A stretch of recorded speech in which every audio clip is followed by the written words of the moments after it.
What we're going to do is run through Stratfor's view of the world, how we see the world developing over the course of the next 3 to 5 years. We're going to start with the United States because we see that as the center of the system. We'll explain why.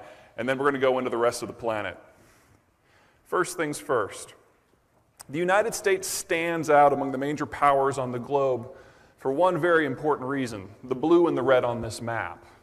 What that zone is the area of navigable waterways that dominate the center of the North American continent. The red is the intercoastal zone, which is a series of barrier islands that parallel the east and the Gulf Coast, and then the blue is the greater Mississippi Basin. All of these are interconnected, and what most people in the modern era, especially people who are usually used to depending upon road and rail transport, don't really realize is that once you factor in the cost of building your rail lines, your road lines, your methods of locomotion, that moving goods via water is about 1/70th the cost of moving things via land. Because of that difference, the United States is condemned to being capital rich. And it's never had to have a national plan for its economic development, because anyone who wanted to could get access to part of this waterway network and move things around the world, around the country, for rock bottom. As a result, the United States is the world's largest exporter and producer of wheat, of corn. It's number 2 in coarse grains. It's not just the largest consumer market in the world. There's a $21 trillion consumer market globally. 11 of that is in the United States. The 4 BRICS together have about 2.5. Also has the largest military, spends more in military spending than the rest of the planet combined. And this all happened without a plan. One of the greatest advantages the United States has is this natural organic structure. Doesn't matter who rules the government. We could be ruled by monkeys. We have been ruled by monkeys somewhat recently. Demography is number 2. Now, the country on the upper left there, that's India. That's what we consider to be a standard demographic. Lots of children, fewer young workers, fewer old workers, fewer retirees. The capital structure in this normal demographic is such. The older workers, a relatively small group, kids are gone, the house is paid for, they're saving up money for their retirement, for whatever else they want to do. They are net providers of credit to the system, but they're not consuming very much. Your younger workers, where you have more, typically are mass consumers of credit. They're going to college, they're buying a house, they're buying cars, they're raising kids, all things that require money that they don't have.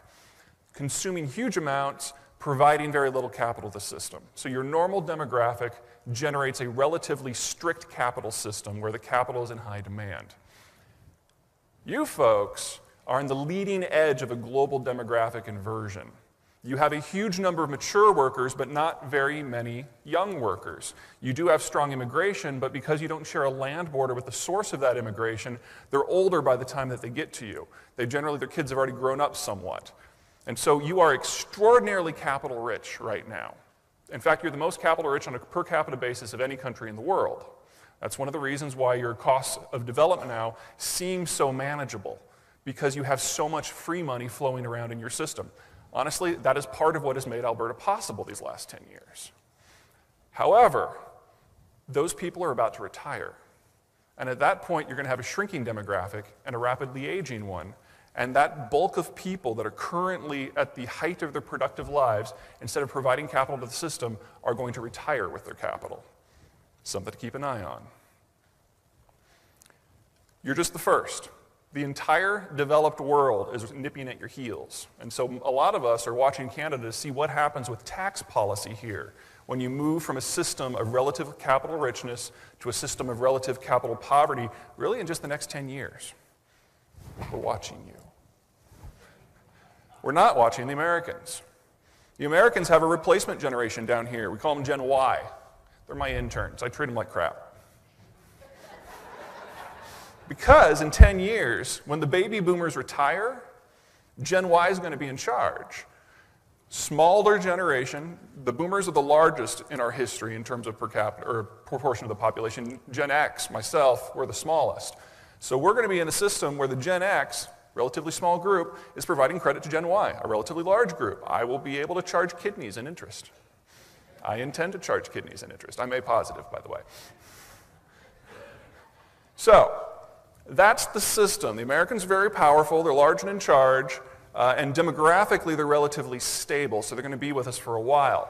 But what most people just don't understand is why Americans are as crazy as they are. Now, I think you Canadians have a better feel for this than most Europeans, but let me just spell it out here real quick.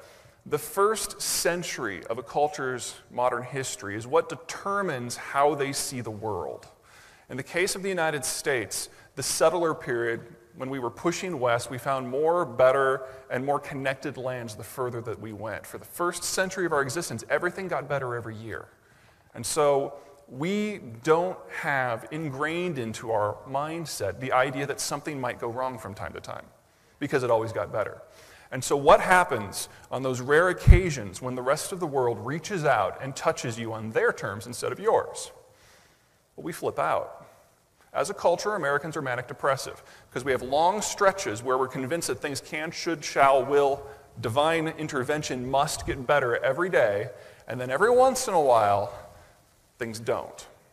And we overreact. And if we were a small country landlocked in Central Asia or something, this wouldn't matter. But this is the global superpower that overreacts to any negative external stimulus.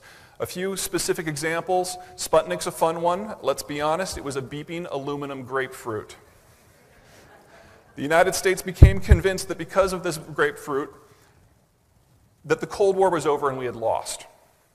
As a result, the United States launched the most dramatic refurbishment of its educational and industrial base that's ever been done, still coasting on that today. Japanophobia in the 80s, that's my personal favorite. The United States became convinced that a country with less arable land than Prince Edward Island was about to overtake us as the global superpower. Right. As a result, Wall Street, not even the government, Wall Street pushed through the most dramatic economic reforms that the West has ever seen. We did things to ourselves. The private sector did things to itself that the IMF would never consider pushing on a third world country. That provided the capital for, among other things, the internet revolution of the 1990s. September 11th, tragedy by any measure, over 3,000 dead. As a side effect of the American reaction to 9/11, it now has major military forces permanently stationed on either side of every major trade and energy artery on the planet. As a side effect. Food for thought. We're nuts, keep that in mind.